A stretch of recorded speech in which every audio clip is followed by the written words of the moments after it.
Praise the Lord everyone. आइए आज शाम की आराधना फिर एक बार प्रभु यीशु मसीह के नाम से हम शुरू करें। और मैं आशा रखता हूं कि आप सब प्रभु में आनंदित होंगे, खुश होंगे और प्रभु के वचनों को जैसे जैसे हम सुनते जा रहे हैं, इसमें अपना समय व्यतीत कर रहे हैं, इसमें हम तैयार होते जा रहे हैं। आइए हम अपनी आंखों को बंद करेंगे। Let's pray. Hallelujah, hallelujah, hallelujah, hallelujah lord Jesus. प्रभु यीशु, प्रभु धन्यवाद देते हैं आज के इस सुंदर शाम के लिए। प्रभु की इस सुंदर शाम के समय आपने हम में से हर एक को, जितने आज इस जूम मीटिंग में जुड़ रहे हैं, प्रभु यूट्यूब में जुड़ रहे हैं, प्रभु यीशु मसीह, आपने हम सबों को ये अवसर दिया प्रभु कि फिर एक बार आपकी इस आराधना में हम शामिल हो सके प्रभु। और प्रभु आपके जलाली प्रभु वचनों के द्वारा, प्रभु जीवित वचनों के द्वारा प्रभु आपके लोग सिद्ध हो पा रहे हैं प्रभु। प्रभु आपसे प्रार्थना करते हैं आज की इस आराधना का आप कब्जा कीजिए प्रभु। इस आराधना में आपकी उपस्थिति को जाहिर कीजिए प्रभु। और जितने आज आपको सुनते हैं वे शरीर प्राण आत्मा में प्रभु आप में सिद्ध होने पाए और प्रभु आपकी उपस्थिति को प्राप्त करने पाए प्रभु। जिन लोगों के पास साधन की कमी है उनके लिए प्रार्थना करते हैं कि वे भी प्रभु इस जूम मीटिंग में या इस शाम की आराधना में शामिल होने का अवसर प्राप्त करें प्रभु। अब तक भी आपने ही हमको संभाला है, आगे भी आपकी दया, आपका अनुग्रह हम सब पर बना रहे। अब प्रार्थना हमारे उद्धार करता प्रभु यीशु मसीह नासरी के नाम से मांगते हैं, आमीन, आमीन, आमीन, आमीन। सो आइए इस शाम के समय जब मैं और आप इस आराधना में जुड़े हैं, तो क्यों ना गीतों के द्वारा प्रभु यीशु मसीह की आराधना करते हुए हम प्रभु यीशु मसीह के बलिदान में आए। लेट्स सिंग दिस सॉन्ग, मेरे गीतों का विषय तू मेरी आराधना। आइए इस गीत को गाकर प्रभु की महिमा करेंगे। Hallelujah lord Jesus. मेरे गीतों का विषय तू मेरी आराधना, मेरे गीतों का विषय तू मेरी आराधना, मेरी महिमा मुझसे होवे ये मेरी है कामना, तेरी महिमा मुझसे होवे ये मेरी है कामना, मेरे गीतों का विषय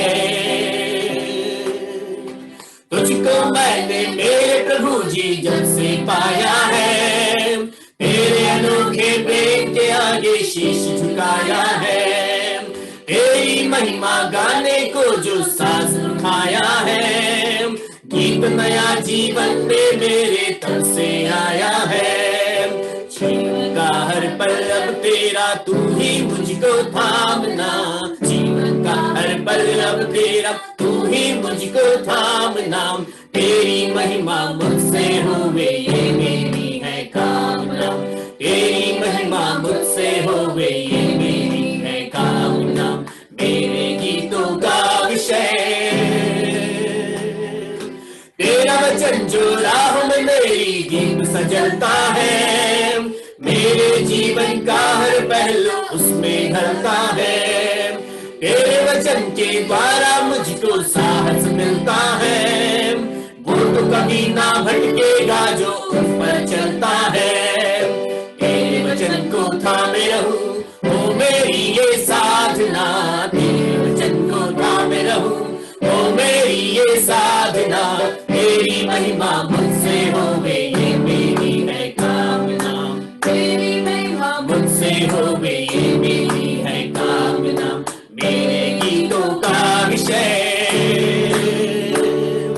वक्त चुनौती देकर पूछे तुमसे बारंबार, यीशु मसीह को बनाया तुमने जीवन का आधार, सोचना होगा हर प्राणी को क्या है वो तैयार, देखो शायद कल ना आए, करना ना इनकार, एक दिन करना होगा सबको उसका सामना, एक दिन करना होगा सबको उसका सामना, तेरी महिमा मुझसे होवे ये मेरी है कामना, तेरी महिमा मुझसे होवे ये मेरी है कामना, मेरे गीतों का विषय तू मेरी आराधना, मेरे गीतों का विषय तू मेरी आराधना, तेरी महिमा मुझसे होवे ये मेरी है कामना, तेरी महिमा मुझसे होवे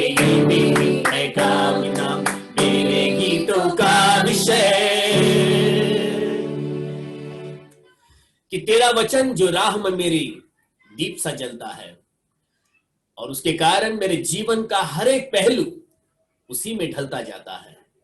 तेरे वचन के द्वारा प्रभु मुझको साहस मिलता है, और वो कभी नहीं भटकेगा जो उन वचनों पर चलता है, और तेरे वचन को थामे रहूं, यही मेरी साधना हो। हालेलुया। आइए इस गीत के द्वारा प्रभु को महिमा दे कि मेरे जीवन का मकसद तू है, मेरे जीने का कारण तू ही है। मेरे जीवन का मकसद तू है, मेरे जीने का कारण तू है। मेरे जीवन का मकसद तू है, मेरे जीने का कारण तू है। मैं जीऊं या मरूं, वो तेरे लिए ही, तू मेरा प्रभु। मेरे जीवन का मकसद तू है, मेरे जीने का कारण तू है। पिछला सब भूल कर मैं आगे दौड़ा चलूं, जो मेरे लिए धन था उसको मैं त्याग दूं। पिछला सब भूल कर मैं आगे दौड़ा चलूं, जो मेरे लिए धन था उसको मैं त्याग दूं, कि मैं पाऊं उससे पुरस्कार। दौड़ा मैं जाऊं, कि मैं पाऊं उससे पुरस्कार। दौड़ा मैं जाऊं, मैं जीऊं या मरूं, वो तेरे लिए ही, तू मेरा प्रभु। मेरे जीवन का मकसद तू है, मेरे जीने का कारण तू है। का मकसद तू है, मेरे जीने का कारण तू है। मुझ पर हुई है कृपा, बेकार न जाने दूं, जिसने मुझे है चुना उसकी ओर मैं बढ़ूं। मुझ पर हुई है कृपा, बेकार न जाने दूं, जिसने मुझे है चुना उसकी ओर मैं बढ़ूं।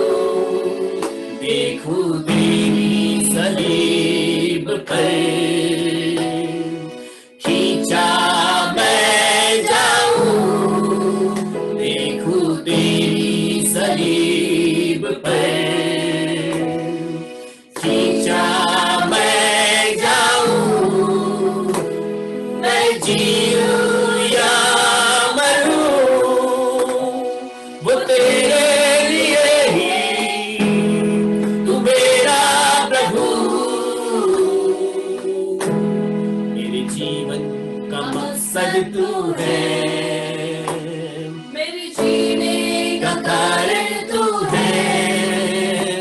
मेरे जीवन का मकसद तू है, मेरे जीने का कारण तू है। मैं जीऊं या मरूं, वो तेरे लिए ही, तू मेरा प्रभु।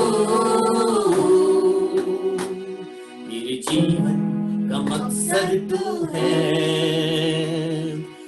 मेरे जीने का कारण तू है।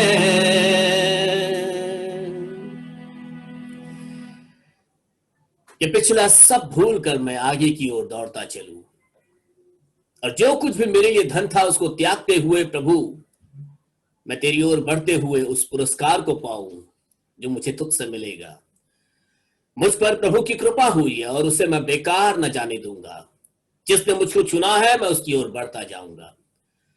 हालेलुया। आइए, इससे पहले कि हम संदेश में आगे बढ़ेंगे, रोनाल्ड प्रार्थना में हमारी अगुवाई करेंगे। सॉरी, रोनाल्ड नहीं, क्रिस्टल प्रेयर में अगुवाई करेंगे अपनी।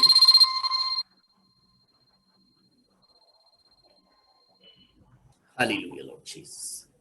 Crystal, lead us in prayer. Praise the Lord.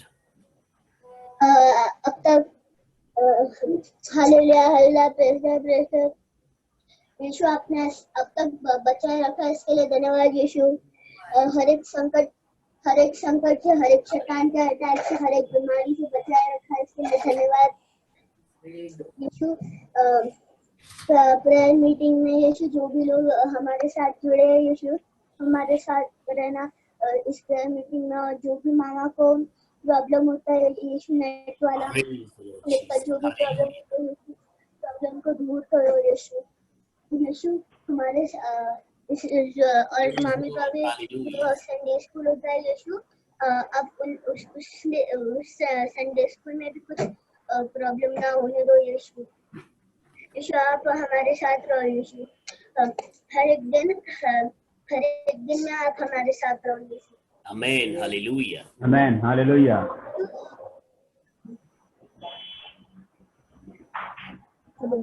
Amen. Amen. Amen. Amen. Hallelujah. Hallelujah. फिर एक बार आज संदेश के लिए पास्टर राजकुमार हमारे साथ में है और हम उनका तहे दिल से स्वागत करते हैं। फिर से एक बार आपको देखकर हमें खुशी हुई। सो आइए, आगे का समय हम पास्टर राजकुमार को देते हैं और वे अपना संदेश शुरू कर सकते हैं। आइए हम सब उनका स्वागत करेंगे तालियों के साथ में। Let's welcome pastor Rajkumar. Praise the Lord. Hallelujah. Hallelujah. Hallelujah. सबको जय मसीह की। जय मसीह की। और मैं प्रभु का धन्यवाद देता हूँ एक बार फिर से, परमेश्वर ने मौका दिया है कि उसके जीवित वचन के ऊपर हम मनन करें और सारा आदर मान प्रभु को मिले। हालेलुया। हम घटे और प्रभु हमने बढ़ता चला जाए। तो आज का एक अलग से संदेश है। उसके बाद अगर अगली बार मुझे मौका आता है तो मैं एक सीरीज चलाऊंगा प्रार्थना के विषय में, हम उसमें बातचीत करेंगे। और मैं चाहूंगा कि आप लोग अपने पेन या पेंसिल या कॉपी लेकर बैठे ताकि उसको आप सीख सकें। ठीक है, तो आज एक अलग शिक्षा है, आज इसको आज सुनिए, सीखिए, नोट भी कर लेना, क्योंकि बहुत अच्छी बातें मैं आज आपको सिखाना चाहता हूँ। मैं आप लोगों से जानना चाहता हूँ, मेरी आवाज सही आ रही है? कहीं शोर तो नहीं आ रहा है? आपकी आवाज आ रही है। ठीक है, okay okay, thank you. Okay, तो आइए एक वचन निकाल लीजिए मेरे साथ, रचित सुषमा और उसका 8 अध्याय और उसके 18 पद से पढ़ेंगे 22 पद तक। और आज नहीं अपने मम्मी के घर गई है, तो मैं चाहता हूँ आप में से कोई जन पढ़ ले, या जॉय मेरे पास आ जाए इधर। पढ़े मत्ती की पत्री 8 अध्याय और उसके 18 पद से पढ़ेंगे। हालेलुया। यीशु ने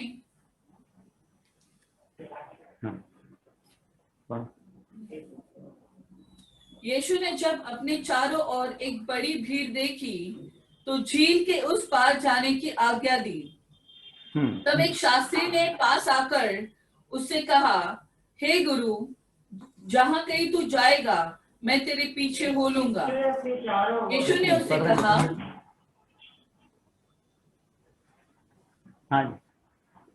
हाँ पढ़िए पढ़िए। हाँ, यीशु ने उससे कहा, लोमड़ियों के भय और आकाश के पक्षियों के बसेरे होते हैं, परंतु मनुष्य के पुत्र के लिए सिर धरने की भी जगह नहीं है। एक और चेले ने उससे कहा, हे प्रभु, मुझे पहले जाने दे कि अपने पिता को गाड़ दूं। यीशु ने उससे कहा, तू मेरे पीछे हो ले और मुर्दे को अपने मुर्दे गाड़ने दे। हालेलुया। प्रभु का धन्यवाद देंगे वचन के लिए। और अगर कहीं भी मेरी आवाज कुछ कम आए तो मुझे बता देना। मैं यहाँ से शुरू करना चाहता हूँ वचन को। यहाँ 20 पद है, उस पर मैं आज गौर करना चाहता हूँ। आप ध्यान से सुनिएगा, नोट भी कर सकते हैं आप। यहाँ पर लिखा है कि यीशु ने उससे कहा, लोमड़ियों के भट्ट और आकाश के पक्षियों के बसेरे होते हैं, परंतु मनुष्य के पुत्र के लिए सर धरने की भी जगह नहीं है। हालेलुया। लोमड़ियों के भट्ट यानी कि लोमड़ियों के रहने की जगह है, लेकिन यीशु मसीह के रहने की जगह नहीं है। हालेलुया। अभी हम एक बहुत अच्छा गीत गा रहे थे, पिछला सब भूल कर मैं आगे दौड़ा चलूं, जो मेरे लिए धन था उसको मैं त्याग दूं। कह देना बहुत आसान है कि मैंने त्याग दिया या त्याग दूंगा, लेकिन उसे त्याग देना बड़ा मुश्किल है। आज हम देखेंगे कि ये कौन सी चीजें हैं जिसको हमने प्रभु यीशु मसीह के स्थान पर अपने घरों में, अपने हृदय में, अपने मन में और परमेश्वर के मंदिर में बैठा रखा है। हालेलुया। यहाँ पर मैं दोबारा से पढ़ना चाहूंगा, लिखा है, यीशु ने उससे कहा, लोमड़ियों के भट्ट और आकाश के पक्षियों के बसेरे होते हैं, परंतु मनुष्य के पुत्र के लिए सिर धरने की भी जगह नहीं है। इतने दुखी होकर प्रभु यीशु मसीह ने ये शब्दों को कहा है कि मेरे लिए तो कहीं पर भी स्थान नहीं है। आज प्रभु यीशु मसीह ना घरों में है, ना कलीसियाओं में है, ना लोगों के मन में है, ना हृदय में है। हालेलुया। यीशु मसीह कहाँ पर है? हालेलुया। तो आज मैं इसी बात को बताना चाहता हूँ कि यीशु मसीह की जगह किसने ले ली है। बहुत अच्छी बात कही है यहाँ पर यीशु मसीह ने कि लोमड़ियों के भट्ट, और आपको याद होगा कि हेरोदेस के लिए भी यीशु मसीह ने कहा था कि जाकर उस लोमड़ी से कह दो। तो यहाँ पर मैं आपको बताना चाहता हूँ कि ये लोमड़ियां है क्या चीज। आइए आगे चलेंगे, मेरे साथ निकाल लीजिए श्रेष्ठ गीत 2 अध्याय, श्रेष्ठ गीत की पुस्तक 2 अध्याय और उसका 15 पद पढ़ेंगे। क्या लिखा है? जो छोटी लोमड़ियां दाख की बारियों को बिगाड़ती है, हाँ, उन्हें पकड़ ले, हाँ, क्योंकि हमारी दाख की बारियों में फूल लगे हैं। Hallelujah, hallelujah. बहुत महत्वपूर्ण बात है ये प्रियो, यहाँ पर ध्यान से सुनिएगा कि लिखा क्या है। जो छोटी लोमड़ियां दाख की बारियों को बिगाड़ती हैं, उनको क्या कर लेना है? पकड़ लेना है। क्यों? महत्वपूर्ण बात क्या है कि क्यों पकड़ लेना है? क्योंकि हमारी दाख की बारी में फूल लगे हैं। हालेलुया। फूल जब आता है उसी के बाद ही फल आता है दोस्तों। फल पहले नहीं लगता, पहले फूल लगता है। तो अगर हम देखें हमारे अंदर अगर आत्मिक फल अगर हम चाहते हैं कि हमारे अंदर आत्मिक फल हो, तो उससे पहले फूल आना बहुत जरूरी है। हालेलुया। गलातियों 5 अध्याय 22 और 23 आयत पढ़े, वहां पर क्या लिखा है? ब्रदर पढ़ दीजिए, क्या लिखा है? गलातियों 5 की 22 और 23।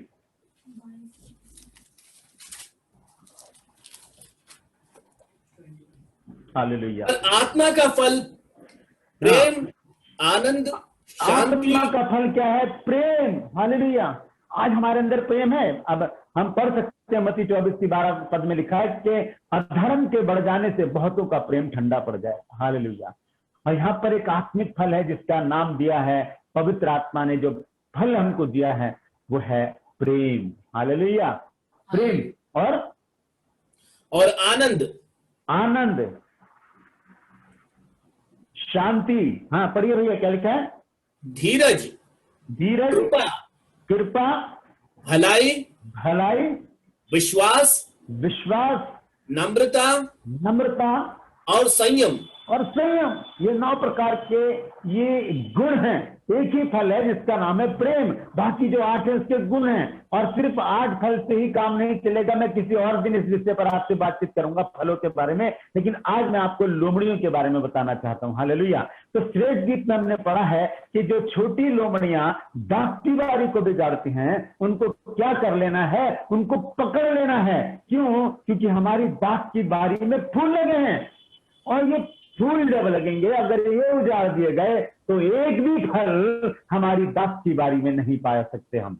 एक भी फल हमें नहीं मिलेगा, क्योंकि छोटी लोमड़ियां क्या कर रही हैं? इस दाख की बारी के जो पर उथल पुथल मचा रही है, इसमें हमने क्या कर रखा है, इन छोटी छोटी लोमड़ियों को इस परमेश्वर के मंदिर में, जैसे कि पहला कुरिन्थियों 3 अध्याय 16 और 16-17 पद में लिखा है, क्या तुम नहीं जानते कि तुम्हारी देह पवित्र आत्मा का मंदिर है और परमेश्वर का आत्मा तुम में वास करता है। और हम जानते हैं कि ये जब परमेश्वर का मंदिर है, यहाँ परमेश्वर रहता है, लेकिन जो हाथों के बनाए हुए भवन है वहां पर परमेश्वर थोड़ी देर के लिए आता है जब हम वहां पर इकट्ठे होते हैं, लेकिन हर समय वो हमारे इस मंदिर में रहता है। तो ये जो मंदिर है, ये जो दाख की बारी है, इसमें फूल लगने से पहले ही क्या हो जाता है, हम छोटी छोटी लोमड़ियों को पाल लेते हैं, उनकी जो रस्सियां अपनी हड्डियों से, अतड़ियों से, आंखों से बांध कर हमने उनको अपने हृदय में, अपने शरीर में और इस परमेश्वर के मंदिर में जगह दे रखी है। इसीलिए वो फूलों को नष्ट कर देती हैं और वो आत्मिक फल हमारे अंदर नहीं लगते। न किसी के अंदर प्रेम दिखाई देता है, न किसी के अंदर धीरज दिखाई देता है, न किसी के अंदर शांति दिखाई देती है, न किसी के अंदर विश्वास दिखाई देता है, न किसी के अंदर कृपा, न भलाई, न विश्वास, न नम्रता, न संयम, कुछ भी नहीं दिखाई देता। क्यों? क्योंकि हमने कदर नहीं की उन फूलों की, जो इन फल से पहले जो फूल लगे थे, उनको हमने उजाड़ने दिया उन लोमड़ियों से जो इस दाख की बारी में पैबस्त हैं, जो इस दाख की बारी में हमने पाल रखी हैं। यीशु मसीह ने कहा कि लोमड़ियों के भट्ट हैं। हाँ है, मैं अभी बताऊंगा वो लोमड़ियां कौन सी हैं जिनके भट्ट हमने इस दाख की बारी में बना रखे हैं, और हम इनको लेकर चलते हैं, पाल लेते हैं इनको, और क्या हो जाता है कि वो फूलों को नष्ट कर देते हैं और भी आत्मा हमारे अंदर नहीं पाया जाता। Hallelujah, hallelujah. तो वहां पर हम वापस चलेंगे। श्रेष्ठ गीत में लिखा है, मैं दोबारा से पढ़कर आपको बताता हूं यहाँ क्या लिखा है। यहाँ लिखा है, जो छोटी लोमड़ियां दाख की बारियों को बिगाड़ती हैं उन्हें पकड़ ले, क्योंकि हमारी दाख की बारियों में फूल लगे हैं। हालेलुया, फूल लग चुके हैं, और इसके बाद एक बहुत अच्छा समय आने वाला है, और वो है फलवंत होने का। हालेलुया। लेकिन वो फलवंत होने से पहले ही वो छोटी लोमड़ियां क्या करती हैं, इस दाख की बारी को उजाड़ देती हैं, बिगाड़ देती हैं, और इन फूलों को नष्ट कर देती हैं। हालेलुया। तो आइए देखते हैं वो छोटी लोमड़ियां कौन सी हैं। आइए निकाल लीजिए मेरे साथ मरकुस की पत्री 7 अध्याय और उसका 20 और 21 पद। वहां पर देखें क्या लिखा है।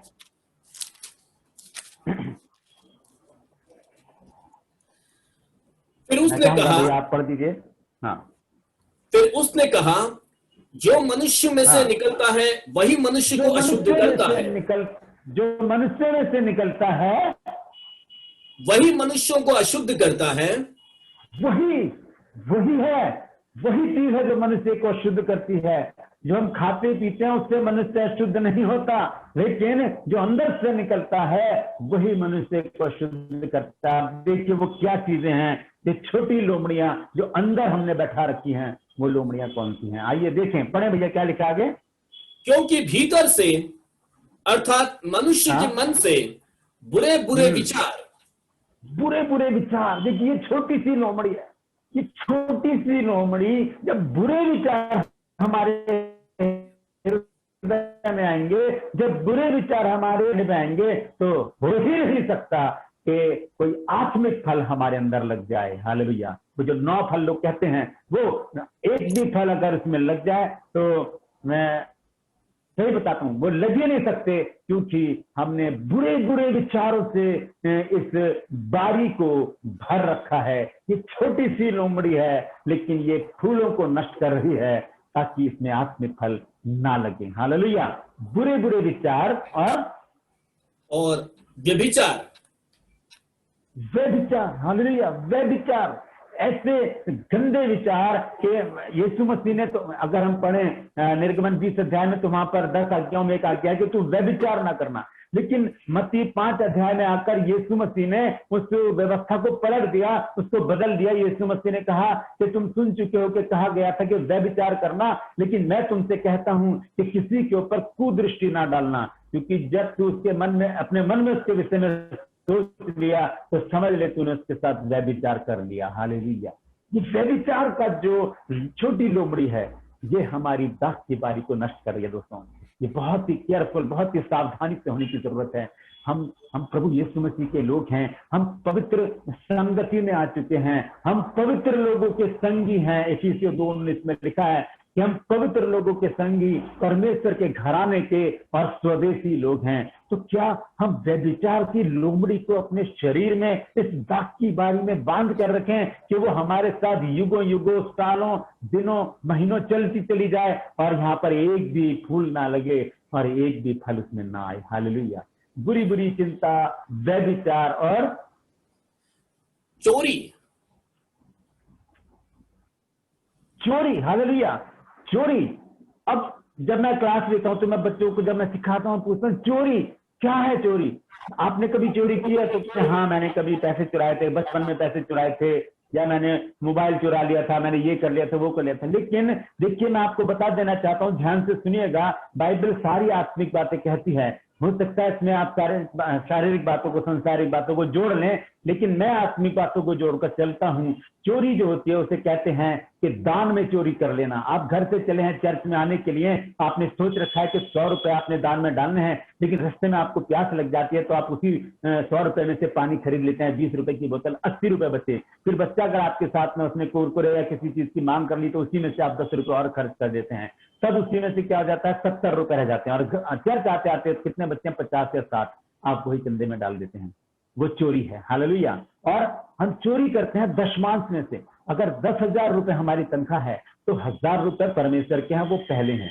ये नहीं कि तनख्वाह आई, ये दूध के, ये राशन के, ये इसके, ये उसके, इतने, अब कितने बचे हैं? 400 रुपए बचे हैं, चलो ये पादरी साहब को दे देंगे, वो तो कुछ बोलेंगे नहीं, वो तो कुछ नहीं बोलेंगे, लेकिन परमेश्वर सारा हिसाब रखता है दोस्तों। तो ये चोरी है, दशमांश की चोरी और दान की चोरी और समय की चोरी करते हैं। हालेलुया।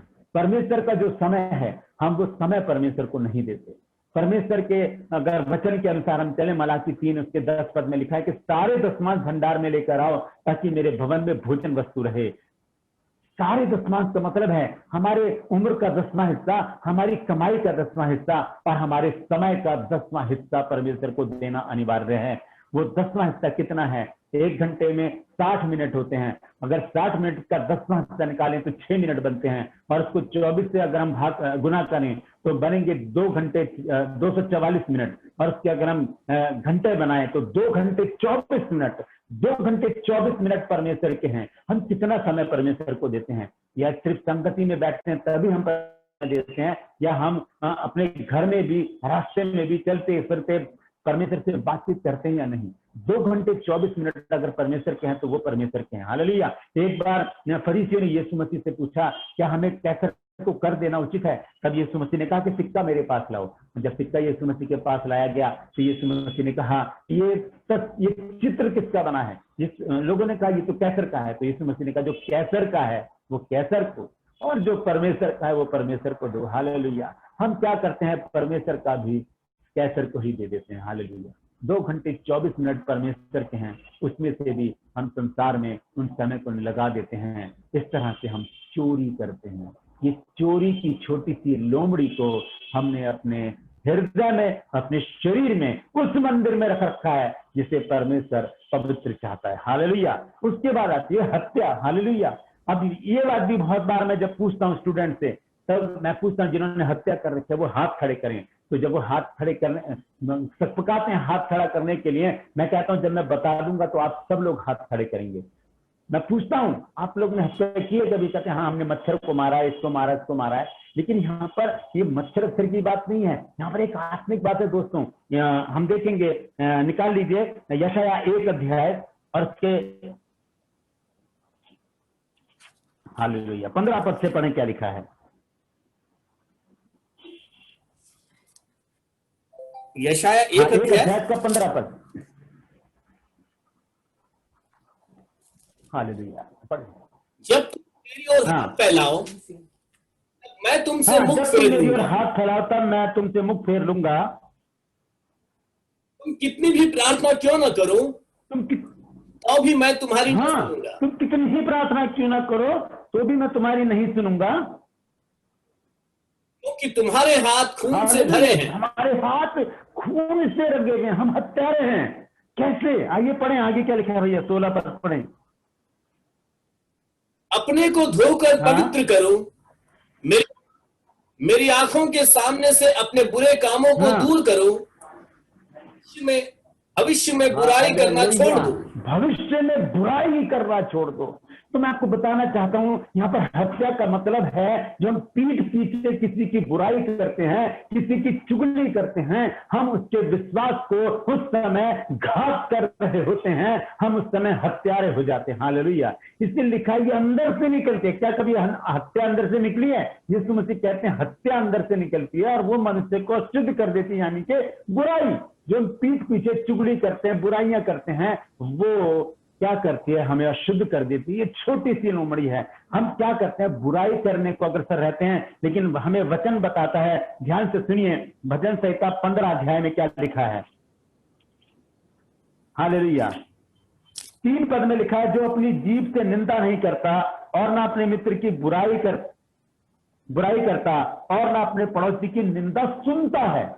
हालेलुया। सुनने के लिए भी मना लिखा है। हालेलुया। तो बुराई करना तो दूर, हमें तो सुननी ही नहीं है। अगर कोई कर रहा है आपसे बुराई तो तुरंत मना करें कि नहीं, हमें परमेश्वर के वचन में मना लिखा है कि हमने किसी की बुराई नहीं सुननी। बात करनी है तो वचन से बात कर रहा हूं, अन्यथा हमारे से कोई बात करने की जरूरत नहीं। कोई भी हो, थोड़ी देर के लिए नाराज होगा, उसके बाद परमेश्वर उसको फिर समझा ही देगा। हालेलुया। तो यहाँ पर चोरी के बाद हत्या के विषय में बताया गया है। हत्या जो है वो है कि हम किसी की पीठ के पीछे जो बुराई करते हैं, हम उसका विश्वासघात कर देते हैं, हम उसकी हत्या कर देते हैं, हम उसका मर्डर कर देते हैं। हालेलुया।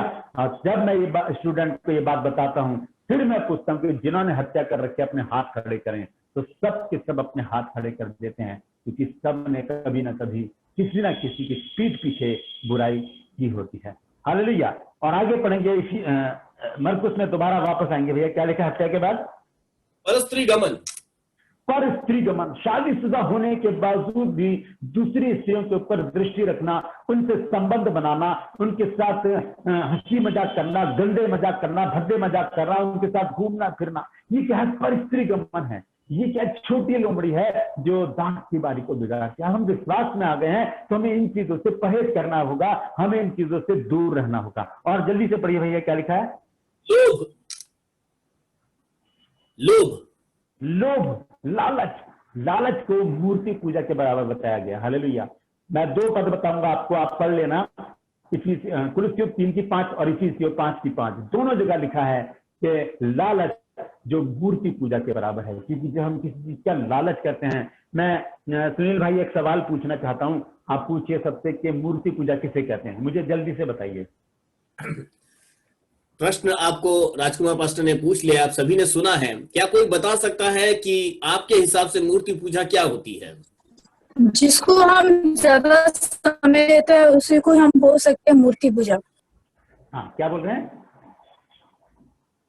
यस सिस्टर, दोहराइए वापस। अगर हम जिसको ज्यादा समय देते हैं उसी को हम मूर्ति पूजा बोल सकते हैं। जी हाँ, बिल्कुल। जिसको हम परमेश्वर से ज्यादा समय देते हैं या परमेश्वर से पहला स्थान देते हैं, वही हमारे लिए मूर्ति पूजा है। वही मूर्ति पूजा है। इसीलिए हम जब किसी को भी अपने मन में बैठा लेते हैं, हृदय में बैठा लेते हैं, चाहे वो धन हो, स्त्री हो, मकान हो, जायदाद, कुछ भी हो, वो उस समय मूर्ति पूजा है। तो लालच जो है उसे मूर्ति पूजा बताया गया है। उसके बाद क्या लिखा है? दुष्टता। दुष्टता की जिंदगी जीना, किसी को कुछ नहीं समझना। और उसके बाद छल, लुचपन, कुदृष्टि, गंदी दृष्टि से दूसरों को देखना, वो मैं आपको बता चुका हूं अभी, जैसे मत्ती 5 अध्याय के बारे में मैंने बताया। और निंदा, बुराइयां और अभिमान करना, घमंड भी एक बुराई है जो हमारे अंदर है। घमंड भी एक छोटी लोमड़ी है दोस्तों, जो हमें फलवंत होने से रोकती है। घमंड भी। और मूर्खता, मूर्खता किसे कहते हैं? निकम्मेपन को। हालेलुया। और आइए थोड़ा सा आगे चलते हैं, निकाल लीजिए मेरे साथ गलातियों 5 अध्याय और उसके 19 पद से पढ़ेंगे क्या लिखा है।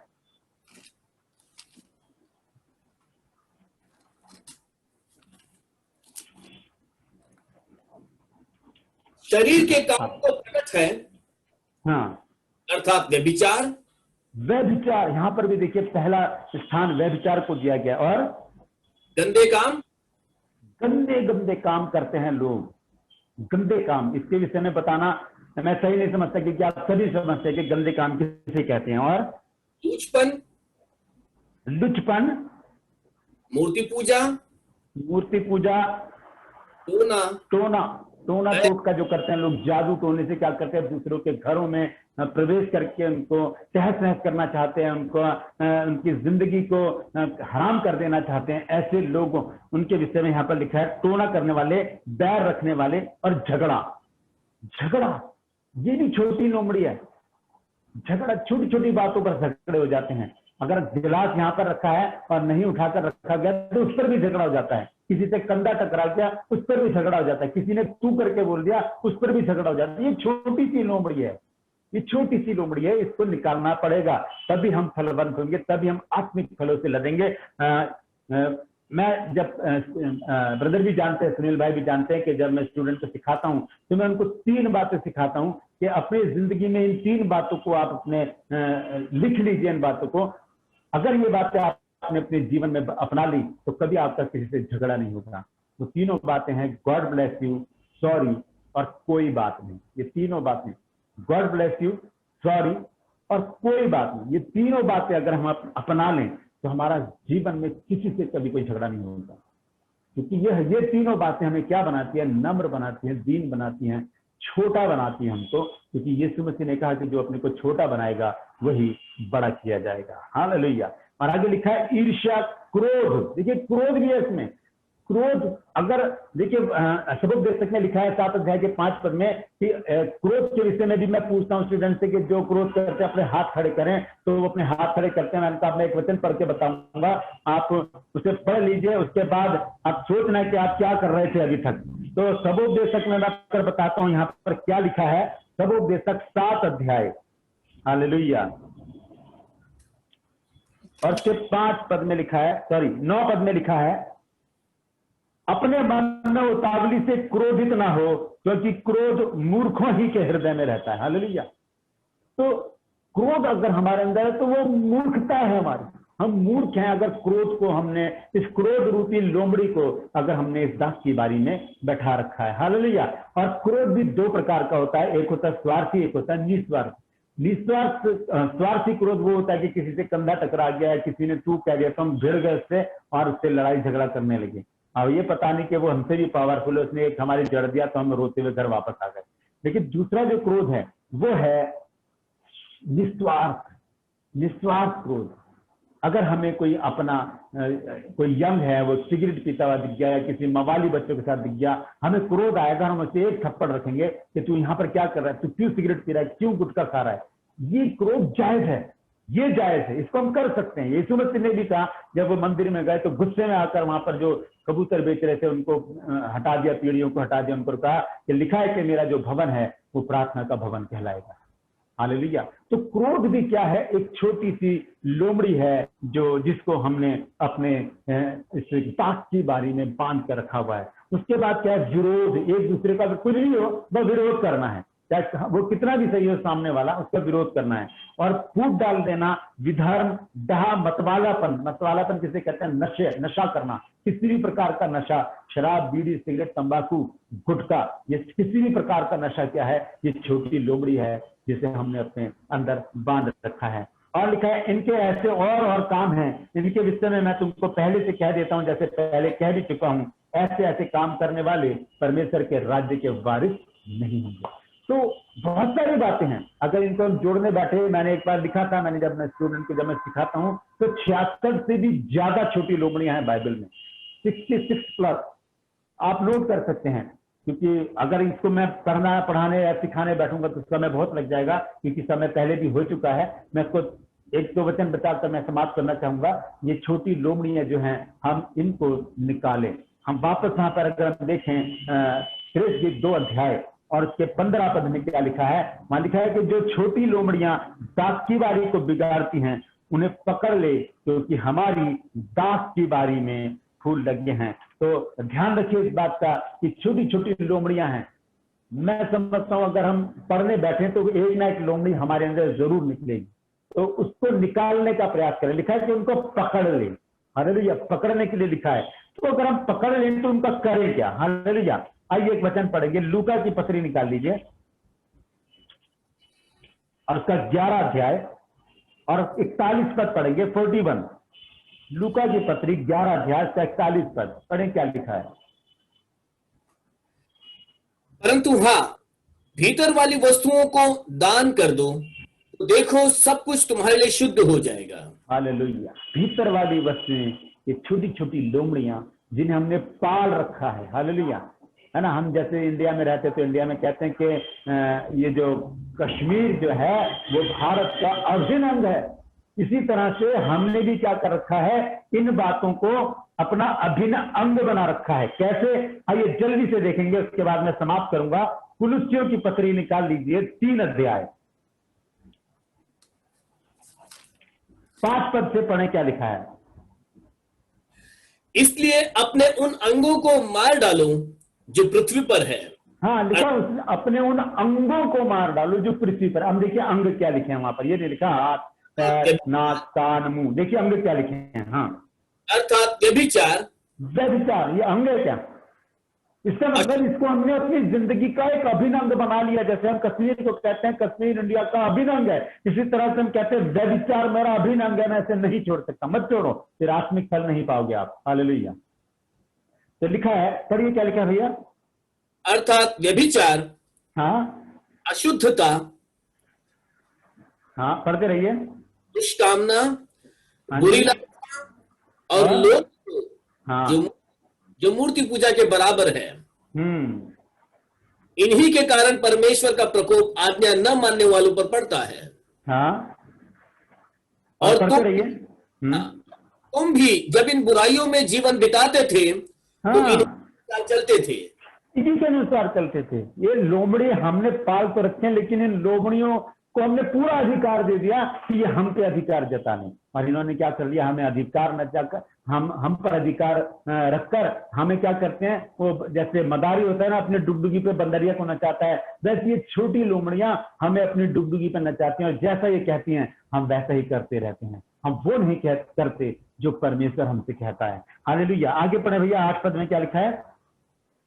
पर अब तुम भी इन सब को, अर्थात क्रोध, रोष, हाँ और मुंह से गालियां बकना, ये सब बातें छोड़ दो। हाँ, ये सब बातें छोड़ देनी है। क्यों। हाँ, एक दूसरे से झूठ मत बोलो, क्योंकि तुमने पुराने मनुष्यत्व को उसके कामों समेत उतार डाला है। हालेलुया। यही है वो बात कि हमने पुराने मनुष्यत्व को उतार दिया है, हमने एक नए मनुष्यत्व को पहन लिया है। लिखा है कि तुमने पुराना मनुष्यत्व उतार दिया। तो जब वो चीज उतार दी तो फिर क्यों ये लोमड़ियां हमारे अंदर हैं, क्यों नहीं हम इनको पकड़ के शैतान को दान कर देते हैं। अभी हमने पढ़ा है लूका 11 के 41 पद में कि हाँ, भीतर वाली वस्तुओं को दान कर दो, तो देखो सब कुछ शरीर प्राण आत्मा तुम्हारे लिए शुद्ध हो जाएगा, पवित्र हो जाएगा। आइए अंत में एक वचन पढ़ेंगे, उसके बाद मैं समाप्त करूंगा। पहला पत्रस 1 अध्याय और उसका 16 पद पढ़ें, क्या लिखा है।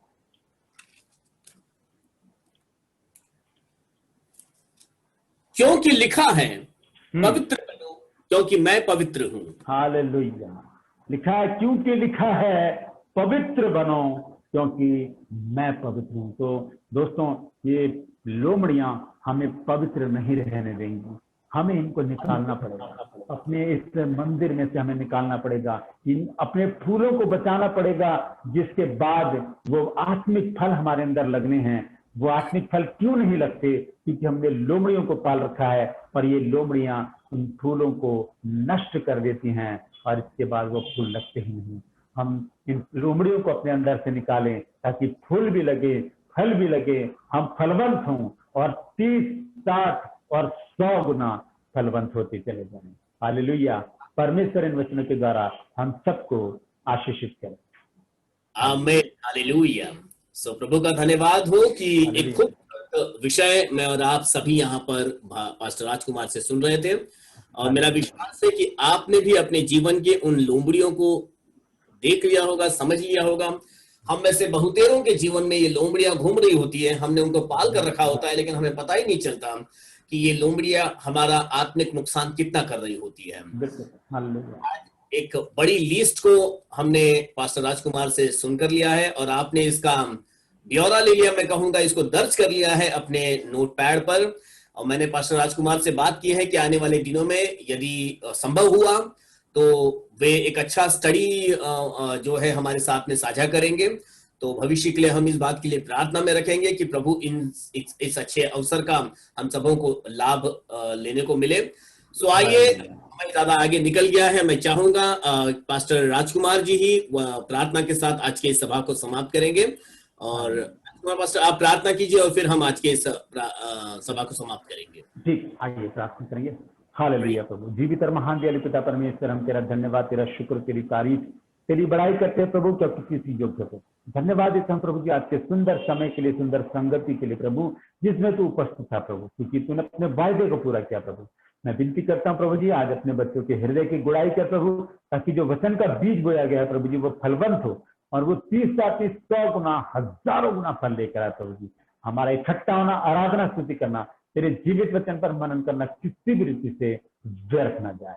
परमपिता परमेश्वर, आने वाले दिनों के लिए हमें तैयारी का जीवन दे। हम अपने आप को तैयार करें मेरे प्रभु जी, वचन के द्वारा, आराधना के द्वारा, प्रार्थना के द्वारा एक दूसरे को उकसाएं, एक दूसरे को तैयार करें, उठाकर खड़ा करें प्रभु, ताकि प्रभु जी हम तेरे आगमन की तैयारी मिलकर कर सकते। हालेलुया प्रभु, धन्यवाद देता हूँ भाई सुनील के लिए भी प्रभु, जिन्होंने प्रभु जी तेरे दास को इस लायक समझा कि प्रभु जी वो तेरे बच्चों को उस आत्मिक शिक्षा को दे सके प्रभु, जो तूने हमें दी है। धन्यवाद देता हूँ प्रभु तेरी उपस्थिति के लिए, और धन्यवाद देता हूँ कि पूरे समय तू हमारे साथ रहा, तूने नेट को भी संभाल के रखा, लाइट भी आज नहीं गई, इसके लिए हम तेरा लाखों बार धन्यवाद देते हैं।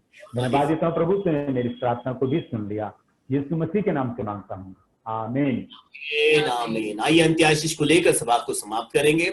स्वर्ग मर्त्य पाताल के खुदावन प्रभु यीशु मसीह का अनुग्रह और उसकी दया, प्रभु यीशु मसीह की आशीष और शांति प्रभु यीशु मसीह के दूसरे आगमन तक हम सबों के संग बनी रहे। आमीन आमीन आमीन आमीन आमीन। Thank you ji. Praise the Lord.